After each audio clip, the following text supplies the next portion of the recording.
ত্রিপুরা রাজ্যের সবচেয়ে প্রাচীন বাগিচা ফসলগুলোর মধ্যে চা হচ্ছে অন্যতম। এই চা বাগানগুলো থেকে কি করে আরো বেশি পরিমাণে আর্থিক সুবিধা পাওয়া যায় তার জন্য বিশেষ উদ্যোগ গ্রহণ করেছে রাজ্য সরকারের কৃষি এবং কৃষক কল্যাণ দপ্তর। National mission for edible well প্রকল্পের মাধ্যমে রাজ্যের চা বাগানগুলোতে ওয়েল পাম চাষের উদ্যোগ গ্রহণ করা হয়েছে। এর ফলে একদিকে চা বাগানের পাতা থেকে যেমন আয় হচ্ছে, তার পাশাপাশি বাগানের মধ্যে লাগানো পাম গাছ থেকেও ফল বিক্রি করে বাড়তি রোজগার করা সম্ভব হবে। ইতিমধ্যে পশ্চিম জেলার জিরানিয়া এবং মোহনপুর কৃষি মহকুমার কিছু বাগানে ওয়েল পাম গাছ লাগানো হয়েছে। জাতীয় ভোজ্য তেল মিশনের ত্রিপুরা রাজ্যের স্টেট কনসালটেন্ট হিসেবে প্রাক্তন কৃষি আধিকারিক ডক্টর রাজীব ঘোষ দায়িত্ব নেওয়ার পর এই কাজে গতি এসেছে। সম্প্রতি তিনি মোহনপুর কৃষি মহকুমার অন্তর্গত কালাছড়া চা বাগান পরিদর্শন করেন। এর মধ্যে মোহনপুর মহকুমার কয়েকটি চা বাগানের সামান্য কিছু অংশে পাম গাছ রোপণ করা হয়েছে। পরিদর্শনকালে তার সঙ্গে ছিলেন রাজ্য সরকারের কৃষি এবং কৃষক কল্যাণ দপ্তরের অন্তর্গত ওয়েল পাম ডিভিশনের ডেপুটি ডিরেক্টর অজিত দেববর্মা, মোহনপুর কৃষি মহকুমার কৃষি তত্ত্বাবধায়ক সৌমিত্র দে সহ অন্যান্য আধিকারিকেরা। ডক্টর ঘোষ বাগান পরিদর্শনের পাশাপাশি চা বাগান পরিচালন কমিটির সদস্যদের সঙ্গেও আলোচনা করেন এই সংক্রান্ত বিষয়ে। আর্থিক লাভের কথা শুনে বাগান পরিচালন কমিটির কর্মকর্তা থেকে শুরু করে শ্রমিকরা আগ্রহ প্রকাশ করেছেন। চা বাগানের মধ্যে ওয়েল পাম গাছ লাগানোর বিষয়ে ডক্টর রাজীব ঘোষ বলেন, উত্তর পূর্ব ভারতের অরুণাচল প্রদেশ সহ বেশ কিছু জায়গায় চা বাগানের মধ্যে এই ওয়েল পাম বাগান গড়ে তোলা হয়েছে এবং এগুলোর উৎপাদন দারুণভাবে সফল হয়েছে। এই বিষয়টিকে মাথায় রেখে রাজ্যের চা বাগানের মধ্যে ওয়েল পাম বাগান গড়ে তোলার পরিকল্পনা নেওয়া হচ্ছে। এই বিষয়টি নিয়ে খুব দ্রুত দপ্তরের মন্ত্রী সহ বিভিন্ন চা বাগানের মালিক পক্ষ ও পরিচালন কমিটির সঙ্গে বৈঠক করা হবে বলেও জানান তিনি।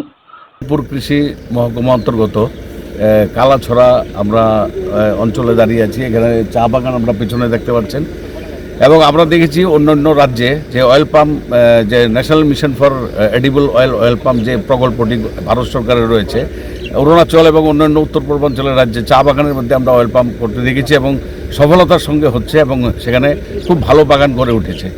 ওই আঙ্গিকে আমরা চাইছি যে মোহনপুর কৃষি মহকুমার যে চা বাগান রয়েছে বিভিন্ন জায়গায় সেখানে আমরা অয়েল পাম চাষের সম্প্রসারণ করব এবং এই সম্প্রসারণ করে সেখানে আমরা পাশেই আমরা অয়েল পাম লাগিয়েছি।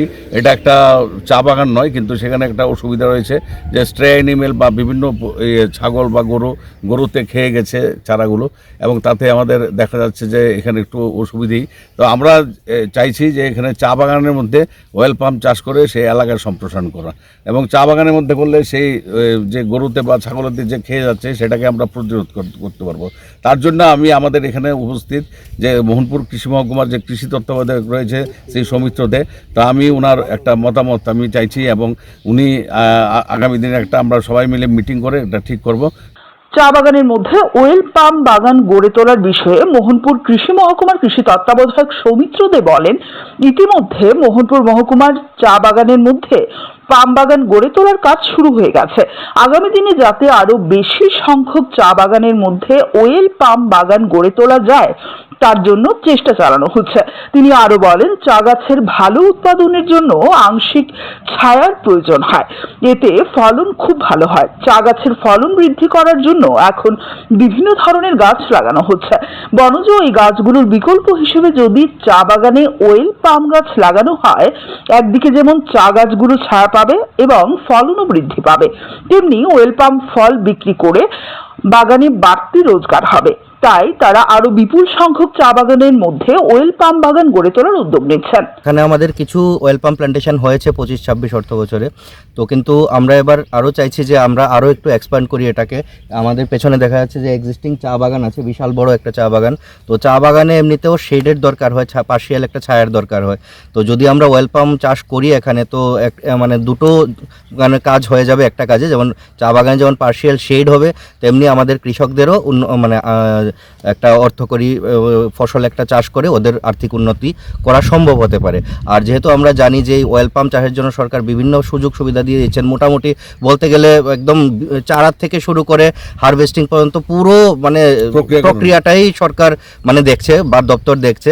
আর আর্থিক সাহায্যেরও কোনো অভাব নেই, এখানে পুকুর থেকে শুরু করে কৃষি যন্ত্রাদি বিভিন্ন কিছুর সুবিধা আছে। তো আমার আশা যে কৃষকরা যদি এখানে অয়েল পাম্প চাষে উদ্যোগী হন তাহলে ওনাদের যেমন আর্থিক বিকাশ হবে তেমনি পুরো গোটা রাজ্যেরও আর্থিক বিকাশ হবে।